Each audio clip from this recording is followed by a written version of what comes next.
Yes, everybody, it's New Year's Eve. Stephen Howson, Joe Ferdinand. Something, everyone. That's not how we're doing the intro, guys. That's not how we're doing it. Ladies and gentlemen, the last Vibe with Five of 2021. Myself, fourth place, Arsenal superstar fan, Bayer. And then you've got Stephen Howson and Rio Ferdinand, sixth place, Man United fans, former player. How are you guys doing today? I don't want to hear it. I don't want to hear your energy that you've got. Like you got told yesterday, you've gone on this unbeaten mega run where you're absolutely breaking records for you lot. And if we win our game, you're a point ahead of us. And we've been in a crisis. It doesn't matter because we know, we all remember August, that dark Friday night, you know, when we got beat by Brentford and you guys were giving us a hard time. But we're past those days now. You know, I'm letting the fans accumulate themselves into the live. That's why I'm talking a little bit here, but you guys remember. Joe, do you still want Arteta out? Are you still on that vibe? Who said I was Arteta out? You changed with a win, bro. You changed with the win. Who said Arteta? Who said we wanted Arteta out, mate? Come on, man. I support my manager. You know what I mean? He's got to go. You said he's got to go, mate. I said give him time, and you wanted him out. I don't know about that, mate. I don't know about that. But you're talking to him as well, aren't you, Rio? Yeah, I'm talking to him after this, so I'm going to be going on talking to him. We've got a few questions that we'll be putting up on the YouTube channel in the next couple of days, I'm sure. Doing a bit of BT as well, so it'd be a good bit of insight, man, before the new year starts. That's awesome, man. We're really looking forward to seeing. I don't think your mic's on. Tap it. Just tap the front of it. No, it's not. We're getting you through the laptop. Well, they're going to have to deal with it, mate. We're already in it. Whilst Rio's sorting out his mic, I want to give a massive shout out to our sponsors, Sokin. They've been brilliant for us this year. I mean, we've enjoyed working with them. They've really allowed us to partner with them, and we've done great stuff. We've given away prizes. We're actually going to announce the winner of the Christmas quiz prize on the Monday show. Thank you very much for you guys watching and taking part on the show. Obviously, we've given you the Willian episode. Go back, watch that, enjoy it. The Glenn Hoddle episode. And remember to download the free Sokin app and transform how you spend money. All right, you guys wondering, what is it that Sokin does? It's easy and it's up to 51% cheaper on global money transfers. Okay. Right, Rio's tapped out. I might as well just carry on. I saw it as he went. I might as well just carry on bigging up our Sokin guys real quick, Howson, before I get on to you. If you have loved ones in different parts of the world or you're hoping to take a cheeky trip abroad, Sokin's got your back. Visit Sokin.com for more information. Guys, make sure you smash that like button. Rio's coming back. He's just having some mic issues. You know what it's like when you're live. He'll be back soon. I've got a gripe to pick with you, Howson, though. Oh, yeah? Yeah, I do. Because a few weeks ago, everyone watching on this show, we were discussing an end-of-season bet. Who will finish above each other, Man United or Arsenal? And you were giving it the talk, big man. You were giving it the chat. Before the last game, what did you say to me, Howson? I said it's null and void. We changed manager. You can't change the fighters and have the same bet. So you're trying to pull out of the bet. No, I'm not saying that because if we finish above you, I'll honour the bet. You what? Can you hear me now, boys? Yeah, you're inside. There you go. You're on now. Tap the mic. He's good. There we go. Everything's working. Yeah. He's going again. Bloody heck, mate. Yeah. So, Howson, you're saying back to this bet? Hey, listen, if you want me to honour the bet at your twisted up terms, I'll honour the bet. That make you feel better? We don't have a bet yet. So let us know in the comments what you want us to do at the end of the season. You know, and we'll pick the ones that we both agree on. If Man United finish above Arsenal, what do I have to do? If Arsenal finish above Man United, what does Howson have to do? There we go. Let me know in the comments what you think. You were meant to say you were meant to do something before, though. I thought there was a forfeit before. That you backed out of, Joe. Don't remember that one, mate. All right, cool. Convenient. Yeah, we're gonna start. I'm gonna honor this one though. How about that? First of all, massive shout out to your Bournemouth throwback top, Rio. Proper sick. I'm digging it. This is the tracksuit that I wore when I went on loan. How many years ago was that? Was it 97 or something like that? 96, 97, I think it was at Bournemouth. The loan that I went on to Bournemouth was here.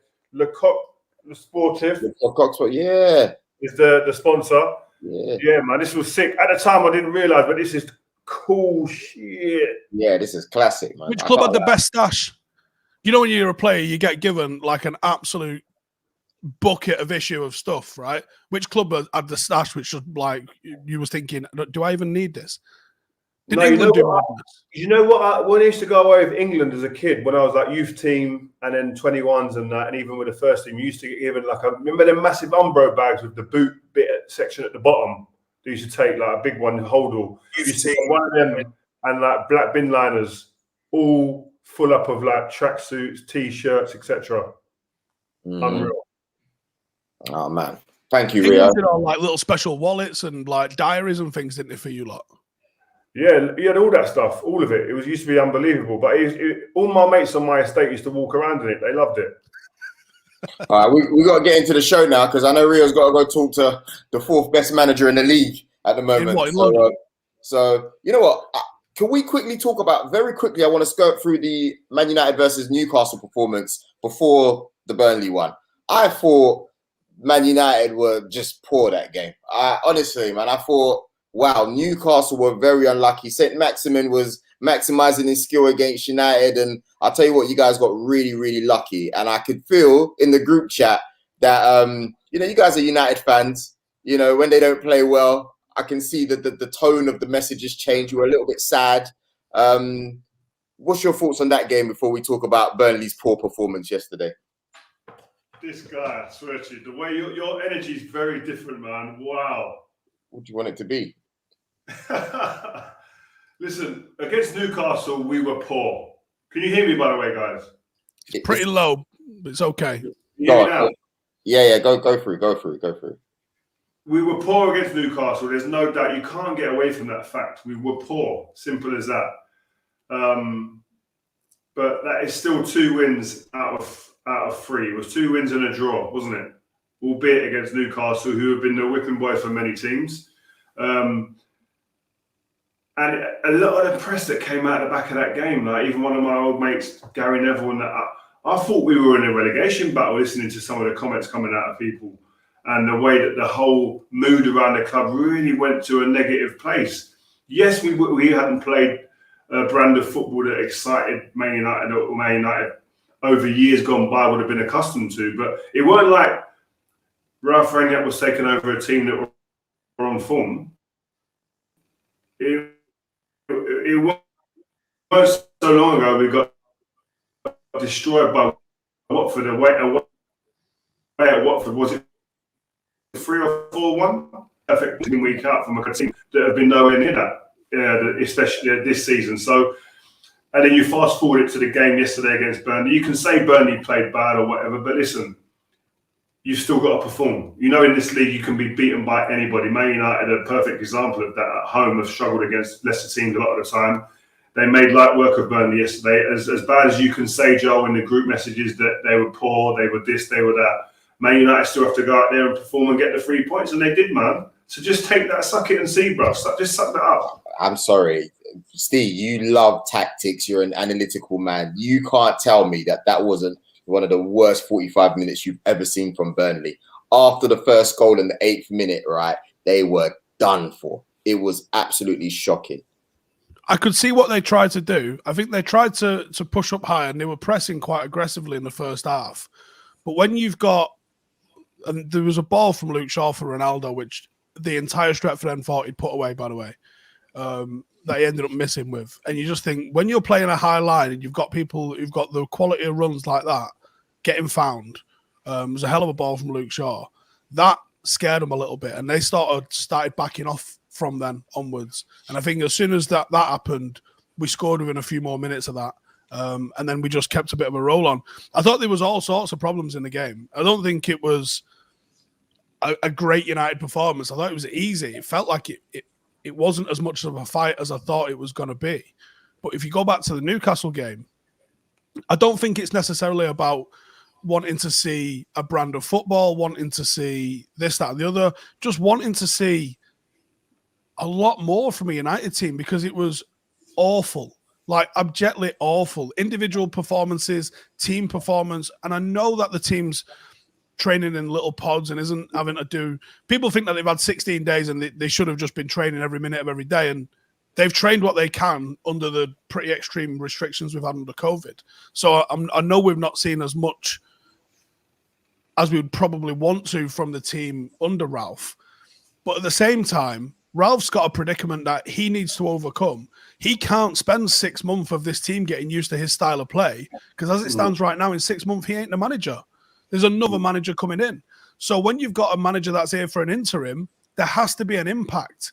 And people won't want to admit this now because the narrative has changed. But there was an impact with Ole Gunnar Solskjaer when he came as an interim manager. And that is why he got the full-time job. Ralph can't afford... If Ralph's got one eye on becoming manager of United for the start of next season onwards, he needs to have more immediate impact. Otherwise, I don't think he's going to get the gig. But you say that, yeah, you need time on a training pitch. You need time with the players. That's the big important part. Any great or good coach will tell you that time on a training ground, you see a reflection of that in games. But what I would say is the Newcastle game, there were a lot of clips. I looked at some clips where Cristiano had made runs, didn't receive the ball. And it goes back to what I said. I've told you this story before about Robin van Persie, and we were winning them and near the top of the league. But the manager pulled a meeting and said, listen, pass the ball forward, and I want to show you the examples of Robin van Persie making runs. Scholesy, Carrick, etc. You're not finding him. Look, you're on the ball. Look, you're on the ball. He's on the ball. But you're not seeing it. He's made the run. You haven't seen it. If you don't play in the ball, you're not going to score goals. You're not going to get a chance to win the league. This team aren't capable of winning the league this year, but you're not going to get the results if you don't play the ball. And then fast forward after Newcastle game, which would have analysed. I saw a dead ball forward a few times. Cristiano went through on a 1v1 with a straight ball from back to front. It's just identifying simple things that in the game that are going on. The man is going to score you the goals. If he's making runs, you can't turn away and play sideways or backwards. Make the other team defend. And there's simple little shifts that need work on the training field, but also in the classroom where you can look at the TV and look at the videos. But I saw a difference in that. There was a threat in that. It's not complete. It's not finished, but they've got to make sure that they cross the ball and play the ball forward when they get the opportunity in this game, because they've got someone who makes perfect and really good runs. And if you don't, it's a waste of time having him if you don't pass the ball forward.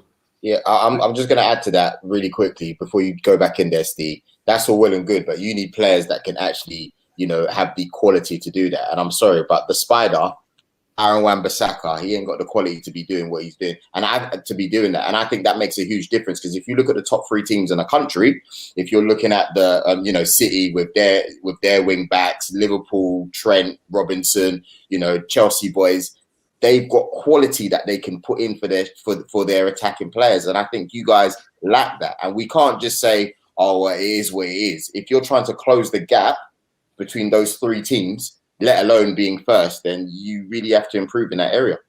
Yeah, and the best teams in the league, like you just mentioned there, the fullbacks are the playmakers now. In all the teams that we just mentioned there, they're the playmakers, if not one of the playmakers in their team, or 2 of the playmakers in their team, and they get most of the ball. Cancelo, the most productive player, it seems, for Man City. Reece James, Ben Chilwell before he got injured, Trent, Robertson, these guys, they're almost controlling games from wide areas. It's unheard of. The game's just changed and evolved into this way. And Man United, Luke Shaw can do it, I believe. He can play. He sees the ball, takes the ball, is comfortable with the ball. But Wan-Bissaka, as great as he is 1v1 defending, with the ball is probably the weakest aspect of his game. And he's going to have to do a hell of a lot of work on the training field to remain a part of this team, I believe, because that's an area that if he hasn't been working on, I'll be utterly surprised and I'll be disappointed. But it's an area he's going to have to continually work on to catch up to the other guys and the other teams, and to even just to play a part in this team, because it's important. You can see it. It's obvious to any supporter's eye or any fan watching football that fullbacks, they're integral to any way that top teams are playing nowadays. Go on, Steve.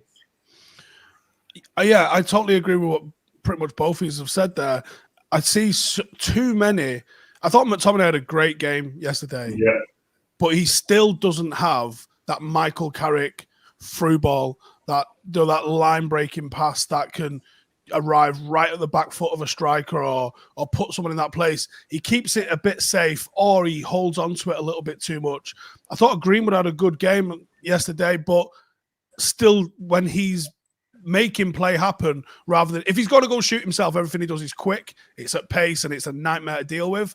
If he's got the ball and he can't look like he can get a shot off, I think he slows it down a little bit too much. And I don't know if that's him playing for himself or Greenwood. Yeah. Are you seeing what I'm seeing with that?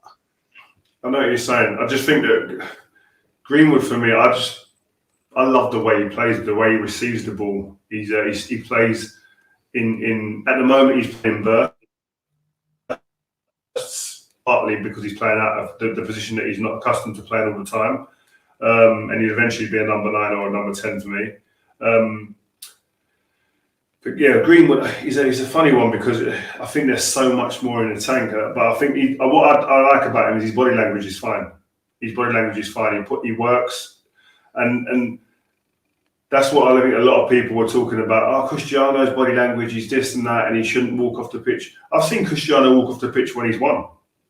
I've seen Cristiano walk off the pitch when he scored a hat-trick. So, and I think the least of Man United's problems are probably Cristiano Ronaldo's body language. I think as a manager, I want to see emotion and I want to see some sort of what it means to you as a player. I don't want just robots walking around and something happens and everybody just puts their head down and just carries on with things. I understand when players, if they're waving their hands about and they're gesturing to their fans, etc. But I think the fact of walking off the pitch and then the difference is knowing what goes on behind the scenes. If you're walking off the pitch and you're sulking and you're not addressing people and you're not talking about it, I see it as a problem. But if you get off that pitch as quick as probably Cristiano did, but then you're addressing things and you're talking to people and you're having input, I don't think you need to be doing things for the fans to say that you care or to say that you've got respect or whatever. What's the most important thing is making sure you get your Arsenal in the danger room so that things work on the pitch. I think Man United have got far bigger issues than somebody just walking off the pitch without clapping the fans. Maguire's getting a lot of abuse. And the abuse isn't justified, but I think the criticism is. Yeah. For me at the moment, he looks lost. Do you remember when Johnny Evans had to go from United? And it's almost like United was too big for him. And then he lands at Leicester and he looks like a great Premier League defender again. Do you think the same thing needs to happen with Maguire? Or in fact, Joe, I don't want to put words in your mouth because you know what these tabloids are like. What's your thoughts on Maguire? I'll leave it like that rather than me tee you up. Yeah, I feel for him at the moment because when you're searching for confidence, when you're searching for form, you can't see where it's going to come from. It's hard, man. And you think every single mistake you make gets punished. Even yesterday, one of the balls came up. Wood strengthened him. He was first. He should have been first of the ball. Wood strengthened him, out-muscled him. Could almost have scored. The goal that Lennon scores, he's the one in front of him that it goes past his leg. Like every single thing that he does seems to be getting punished this season. So it's difficult, but you have to back through these times, and it comes from working hard. Are you in the gym? Are you working hard behind the scenes? Are you making sure that every little detail of your life outside of the white lines of the pitch are taken care of and they're doing them right? They're the questions that he's got to answer and make sure that they are right. It's a problem because Eric Bailly can't stay fit. Varane can't stay fit either. Lindelof now injured as well. So it's not like they've got a load of players that they can turn to and say, listen, let's play so-and-so because Maguire's out of form. I think if all those players were fit, I think it'd probably be right for the manager to take him out of the firing line for a game or two and sit him down on the sidelines and let him recharge and come back again and reboot. But at the moment, Man United can't do that because all the players in that position are injured or carrying injuries. But he looks way off it. I'd love to be able to sit here and defend Mario Maguire, but I can't at the moment because every game I see mistakes. Every game I see he looks very nervy, which is expected when you're lacking form. But he's not somebody who I worry about in terms of who wants to put it right, who will be trying to work hard enough to get it right. That I don't doubt. It's just that he's got to do it quick. It needs to happen ASAP. If Man United want to be in the top 4, he needs to be performing. And right now, he's not performing. He's way off anywhere of the level that needs to be seen for Man United to be winning as Man United captain. Does the armband add or take anything away? Does the armband mean that you stay in the team when you maybe shouldn't? And does the armband add extra pressure, extra responsibilities, extra headspace? Yeah, I think the fact there's been injuries, but also the fact that he's got the armband has given him that grace, which it would do. And I think he might have been given the armband too early. It's just that anyone who's watching. Yeah, I honestly do. I think it's a hard enough job coming into Manchester United to get your feet under the table and start to feel comfortable as it is without having the added pressure of being the captain. Being the captain of Man United is not easy. Like, you wear the armband, there's a massive responsibility. There's history that goes with it. There's a big weight on your shoulders to be able to deal with that, and you need the experience of being there for a period of time as well to understand the enormity of it, but also to be able to carry that weight. And I just feel that it was more important for Harry Maguire probably to concentrate on his football and becoming a Man United mainstay and player and an integral member of the team rather than being the captain. Now, the only thing that you could balance that argument with is that, well, there aren't many captains at the club, so who else were they going to pick? David De Gea would have been my choice because of the time he's been there, and he knows what it takes to win at the club, so he would have been my choice. But Harry Maguire, this is all obviously with hindsight. It's easy with hindsight, but I just think you've got to think about these times that might come for someone like Harry Maguire, who's new at the club in that sense. And that added pressure, I think, maybe is weighing a bit heavy on him at the moment. I need to give a massive shout out to the guys putting in the super chats. Akshay S, Rio and Steve, question for you. If United didn't have previous history with Lukaku, would they have signed him now with the Chelsea turmoil? Probably, I would say so. If you're looking at, you've got Cristiano Ronaldo after summer will be 37. Cavani's 34, 35 years old. You probably would. But listen, Lukaku, I don't care what anyone says about Lukaku, my man scores goals. Yes. He bangs goals. He guarantees you goals. He's done it all his career, whether it be at West Brom, at Everton, now he's at Chelsea, still scoring goals. Inter Milan, Belgium. The guy just knows how to score goals, man. It's you've got to play a style of football that suits him. That's it. Don't bring him in to play a different style. Bring him in to play the way that suits him, and you get goals. So what is it then? Because we have to move on because we know you ain't got too much time, Rio. When you're looking at the whole, obviously Chelsea drew against Brighton. Yes, he scored, but it was a game that Chelsea felt like they should have won. Before Danny Welbeck did what he does, a guy who's been brilliant in the Premier League as well. We all love. But is that where the frustration came out because they probably thought City have ran away with it now? Or, where has this all of a sudden come from? Is that the agent that's pushed him to Chelsea? I know you wouldn't know as per se, but what do you think? About what exactly, sorry? Have you've seen the Lukaku situation, right? He's come out and he said that. Yeah. I just think the Lukaku, what we're talking about, where he said he's met what they're saying, and what they're saying is that he done an interview. It's being made out today, like he done this interview this week or the other day. He done it 3 weeks ago, by the way. So there's a bit of context that goes with his comments that he's made. He was actually injured at the time, and he wasn't playing. And prior to that injury, the manager maybe wasn't playing him as much as he'd like or in the position that he would like. The system had changed. And he wasn't happy about it. And he voiced that during the interview. The interview was actually to say bye to the Inter fans and thank you for what they've done. And one day I might go back there. So the context, I think, has to be put in there for people to understand. And I've listened to Tuchel's comments this morning where he's saying, listen, ideally, I wouldn't want those comments to come out of Lukaku's mouth. If I walked around a training ground or anyone at the training ground would have walked around there and would have said, is Romelu upset? They would have said no. Or unhappy, they would have said no. So he's a bit baffled by that. And ideally, he said, I don't want this type of noise around the club. But on the same hand, all the people in the media, all the fans can't have it both ways. You can't say, oh, well, all of these players are robots. We've got a player here that speaks his mind and speaks exactly how he feels and his emotions immediately. Yeah. But on the other hand, and that's what fans always want, we want players that actually speak and actually are open with us. But then when he does something like this, everyone's hammering him and shutting him down. So you can't have it both ways. But what I would say, from Romelu Lukaku's point of view, I understand it. I understand why he would say that. They brought me in for £100 million and they're playing a different style of football maybe, or I'm not getting the amount of game time that I want, or things haven't gone perfectly. So I ain't happy and I'm frustrated. But he didn't say I want to leave, and he didn't say I want to get out of it. He said I'll work hard to get back in the team. And that's from 3 weeks ago, where he is today. He's worked hard to get back in the team and he scored the last game. So he's done what he was saying on the tin. He's not trying to get out of the house. So that context needs to be played in there. But from a manager's point of view, I understand the frustrations of Tuchel, and maybe other players might be sitting there going, "Hold on, what's going on there?" when they don't have the context. But Tuchel would be disappointed, I'm sure, in a couple of the things that were said, because he doesn't want that aired out in the public. He said that. He did. He said that. He did. And I think because it does create noise, and we've got all these stories and back page news now, and all the sites are talking about it. So he doesn't want that.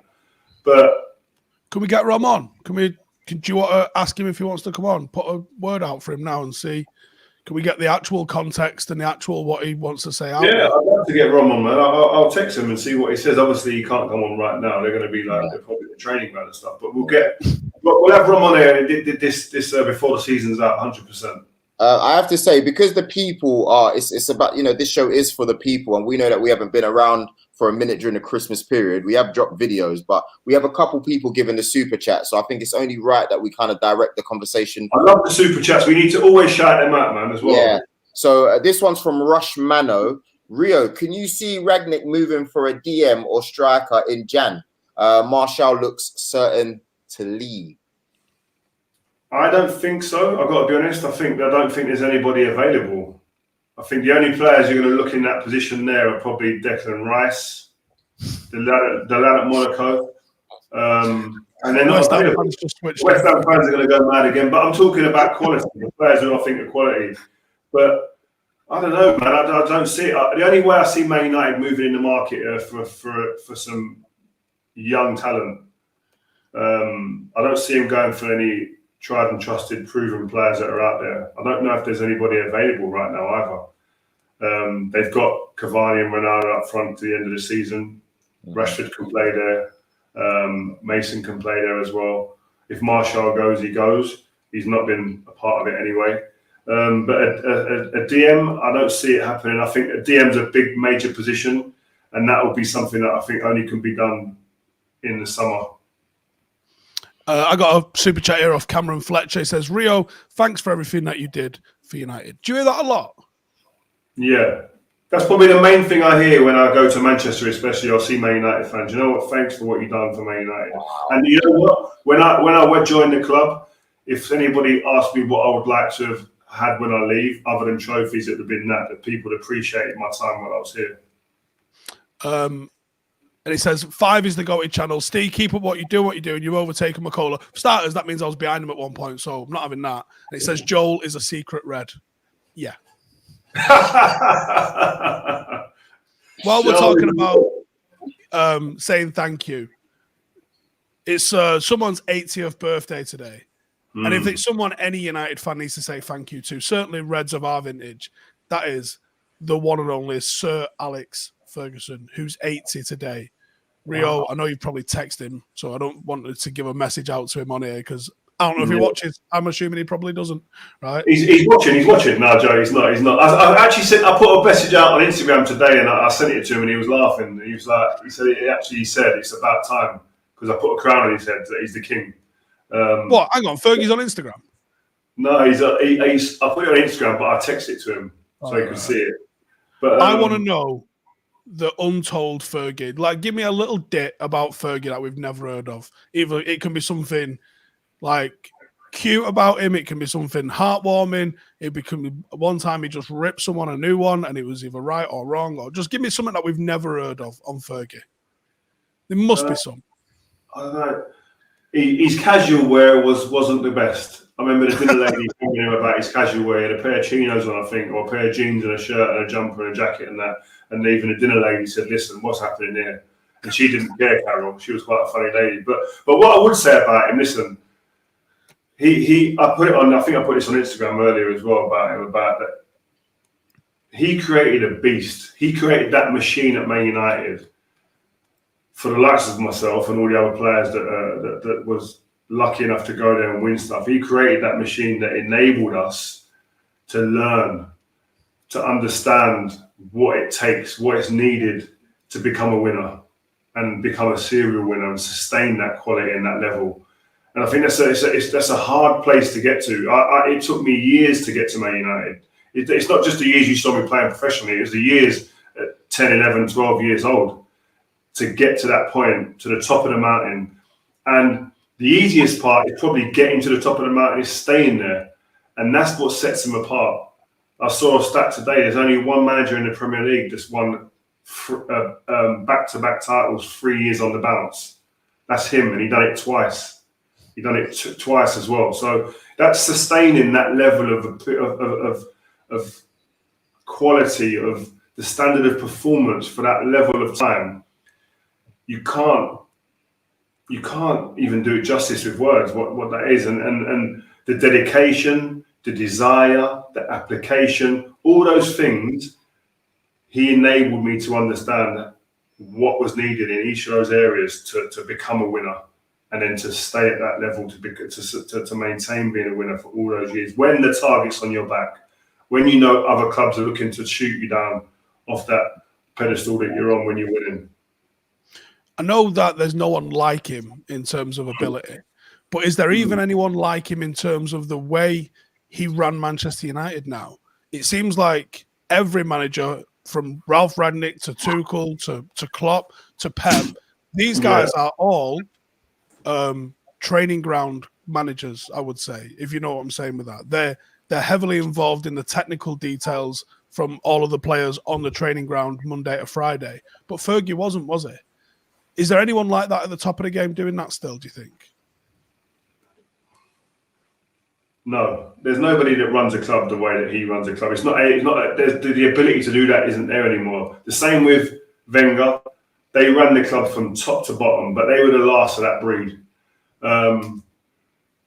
Klopp and Pep Guardiola, I'm sure, do it in their own way, but in terms of things, even like logistics and stuff like that, they wouldn't have their hands on that. They'll leave that to somebody else. There'll be a department for that now. And the managers now, it's about detail, it's about tactics. There's so much more tactics and attention to detail in those areas than what it was when we played. The repetition that they do and stuff. And the intricacies of the game's moved on. Do you know what I mean? It's very different. The intricacies, it's evolved. We talked about earlier with fullbacks. Like fullbacks weren't doing what they were doing. And Pep Guardiola has to take huge credit for that, by the way. Pep Guardiola, who I absolutely love as a coach, because he's done something that I've never seen anybody in my generation do. He's brought new ideas to the table, and everybody else, in terms of tactics, has jumped on the bandwagon and tried to replicate what he's doing. And that's just even just with the fullbacks being inverted fullbacks and coming in and playing midfield when they're in possession.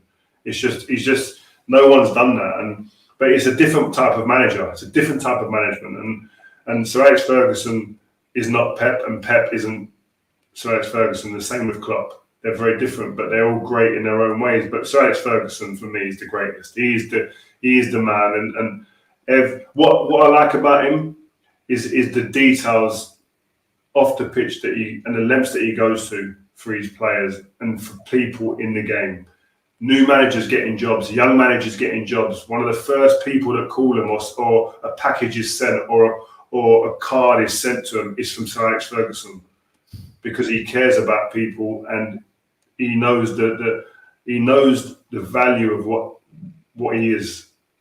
Even when they got sacked, Rio, remember when Ancelotti got the sack that year at Chelsea? Remember when there was the award, there was like an LMA award or something like that, some sort of manager's award, and he stood there and said that Ancelotti was, they got rid of him too quickly because I think he had won a trophy or something that year, regardless of the sack. And I thought, wow, that is That is a big man right there.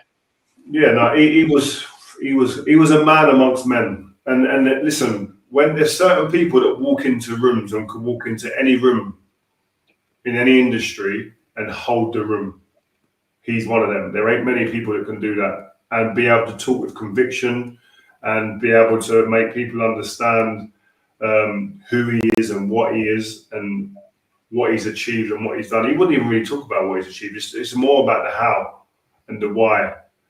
And he's 80 years old, man, and he seems as healthy as ever. He's got that smile on his face. I saw him on the telly last night at the game. Looks happy. And I do think you've got to savour someone like that for what they've achieved and what they've done and what he's given to a lot of people, players that played for him, but also players external of his club that he's given stuff to in just time, giving people time, giving them little antidotes that they can feed off and that will help them along on their journey. That goes a long way. Chris Wilder got a call off him, didn't he? This is before he was even in the Premier League, going for a little bit of a tricky time, gets a call off Fergie, and he says stuff like, anytime you want my help, just ring me. And you think, it's some proper Godfather shit that. He did that to every manager in league football, didn't he? Yeah. Sorry, before we go into the other Fergie sector, I'm really looking at the time. Apologies for that. But I'm looking, Rio, we got 5 minutes left, right? And we can't, you were talking about Man City, etc. I just have to move us on. Would you say that the league title is done? It's not done because I think we came back from a bigger points deficit than this and won the league once or twice when I was there, and probably before they had done it. So it's not over. But I just feel with the consistency that Man City have, they're going to be difficult to catch now, man. They're so consistent. They're the team that could go on a 10-game winning streak easy, and in a heartbeat and not blink. Big game, by the way, tomorrow. I'm going to that game. I'm doing that game actually for BT, but it's a massive game tomorrow against Arsenal. Probably the informed team Arsenal at the moment, and it'll be a good yardstick to see where Arsenal are tomorrow and how well they really are doing. So I'm looking forward to seeing that. But I still see City beating Arsenal tomorrow, and I think they'll just steamroll this league and win it, and they'll retain the league. Good stuff. Steve, you got a couple of super fan questions that need to be read. They're all coming in now. Doesn't recent result under Rangnick show that Solskjaer doesn't get the credit he deserves? Why was he treated so bad by pundits versus Lampard, says Olav. Shout Say again. I didn't hear the last bit. Why was he treated so badly by pundits versus Lampard? I don't know. I don't know. I don't think there was a big difference, if I'm honest. I think Lampard's situation happened very quick. It was a quick exit. It wasn't like there was a lot of time to hang about. Ollie's was over a period of time, so you got more people to have conversations about it. So I think in that respect, there was more said about it. But listen, Ollie done a job. He got us to a point. I've said that before. It's a new era now, and we've just got to give him time. Ralph Rangnick's only been here 4 games. Hasn't had a lot of time on the training pitch, like a lot of other managers. He's no different to anyone else. So get out of this period, this difficult period, and then we can judge him later on down the line. Rush Mano says, Rio, if United asked, would you offer your services as a defensive coach? Of course. I probably would. We'll have to see what the deal looks like. But wait a minute. Why did that feel like? No. Listen, when Man United come calling, it's like it is as a player. If Man United come calling, it's definitely a conversation you sit down and take seriously. You got Cameron Fletcher here. Says, have you watched that What I Wore with Scholesy on BT Sport? Class. Sir Alex, also Rio, top 5 young players in the world at the moment. Also, if you had to take anyone from City, who would it be? Foden for me. So he's asked 2 questions here. Top 5 young players. Yeah. Jude Bellingham.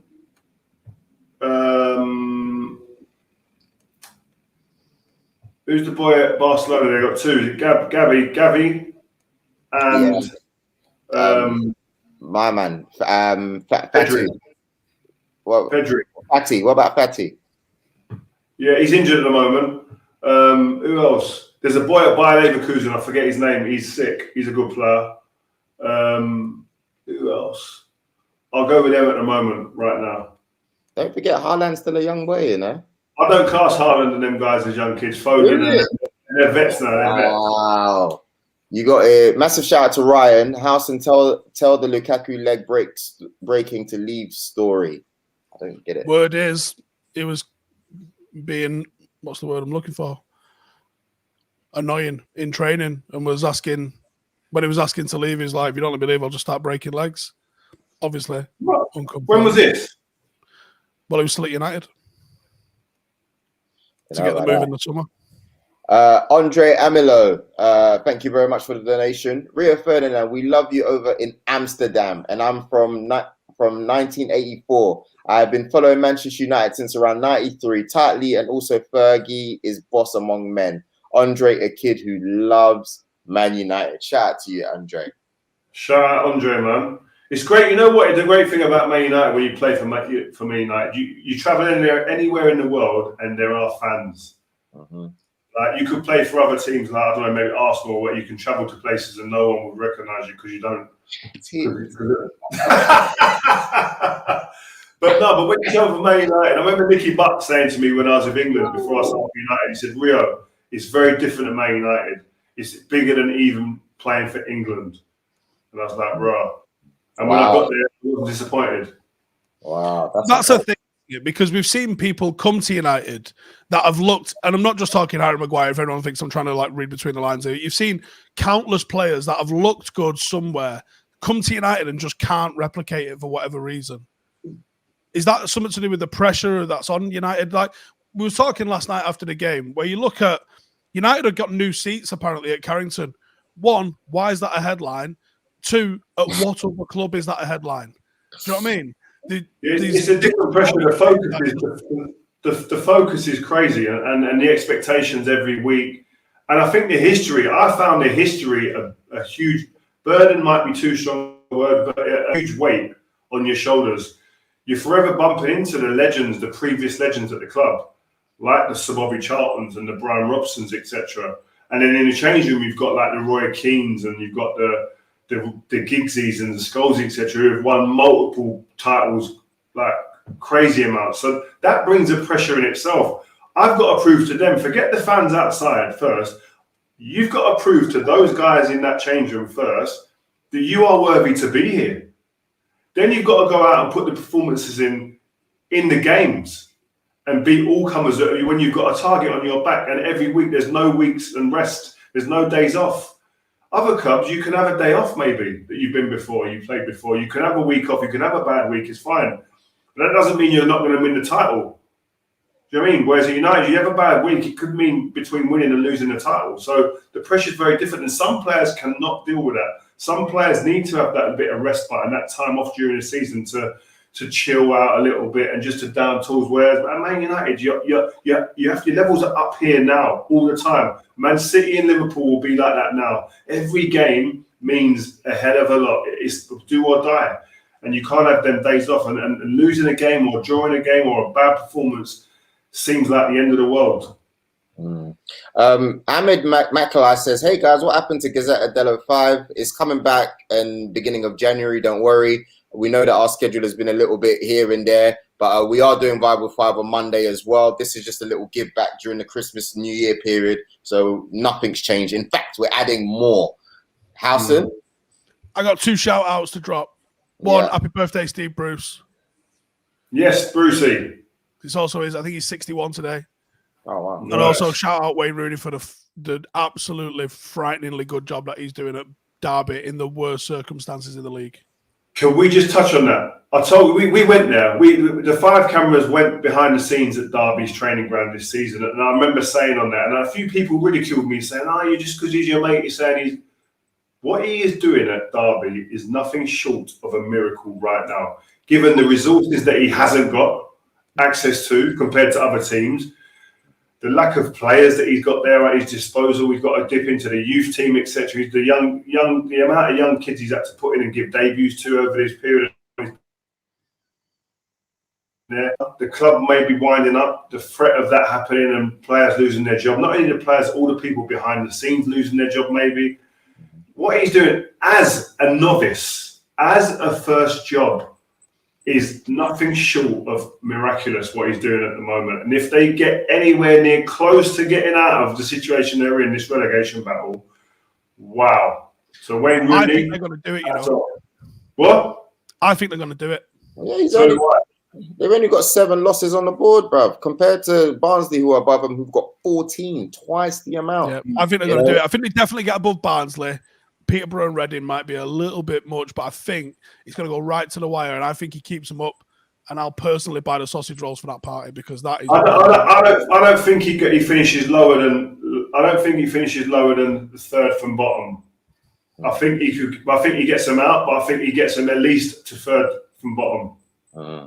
No, that's brilliant by him. Shout out to Elliot Players. Love watching you guys. Keep up the great work. Big shout out to him at all times. Rio.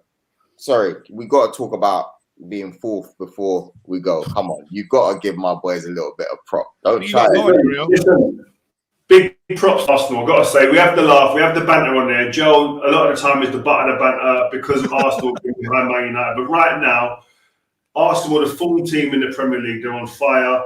Saka is flying. Elm Smith Rowe, Odegaard, they're doing bits, man. And they look like a settled team at the moment. That acid test is tomorrow. Stop it, because we know it's a free hit. You know it's a free hit. What do you mean? You know it's a free hit. You know what Pep does before he plays Arsenal. Oh, Arsenal are incredible form, got to be careful, etc. Then he gives us 5. I'll be the first to admit it. All right, all of the fan base have written it off.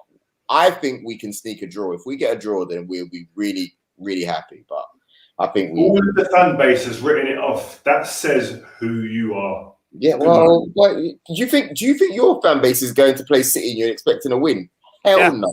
Yeah, we're off our head, that's why. AFCON, quickly, AFCON. Listen, man, I see Wrighty's post on it. I respect that, man, because it's true. To be asking someone that question that Hannah got, I thought was disrespectful. I think the AFCON doesn't get the respect it deserves in terms of interest, in terms of probably monetary side of things as well. One thing I would say is maybe for balance to the argument is that in this country, do we care about the Copa America, the South American tournament? Do we really care about that tournament as well? Whether that's right or wrong, I just think it's just the African Nations Cup. I don't think gets the respect it deserves, but I feel that the players here, because we've got the African players here, the interest is upped, and there's a lot of African people that live here, originally from Africa, that live here in this country, who want to see more of it and want to see it played out on the stations more often than it is at the moment. And to see it, I love football. I watch all football, so I'm a football lover, so I'm biased in that sense. But the African Nations Cup, man, let the players go there, support them in what they're doing, because like Wright said, if there was a Euros that was in the middle of the season, like the World Cup that's going to come in the summer, I mean in November next year, are we going to see questioning people and saying, are you going to go? Are you going to leave your club and go there? That question would never be asked. Don't do it when it's the African nations. It's a liberty. Yeah. I think that's the thing. I think we all watch, your question there. We do care about Copa, and obviously I think it has a lot to do with the Africans and the people that are in the country. I think it sometimes seems a little bit less respected, which, like you said, we're not about around here anyway. So that's it. Respect all tournaments, all players from all backgrounds, all colours, all shapes and sizes. That's what we're about, inclusivity. Come on, Rio. I think it's about that time that we let you go, because you got a very big interview that you got to go do at the moment, you know? Yeah, he's waiting. So I'm going to tell him that Joel thinks they're going to get beat 5-0. Guys, we're going to be back on Monday, Vibe with 5. We got Gazzetta dello 5 next week. Just make sure you stay subscribed. Tell a friend to tell a friend. We're out. See you guys. Thank you very much. Love it.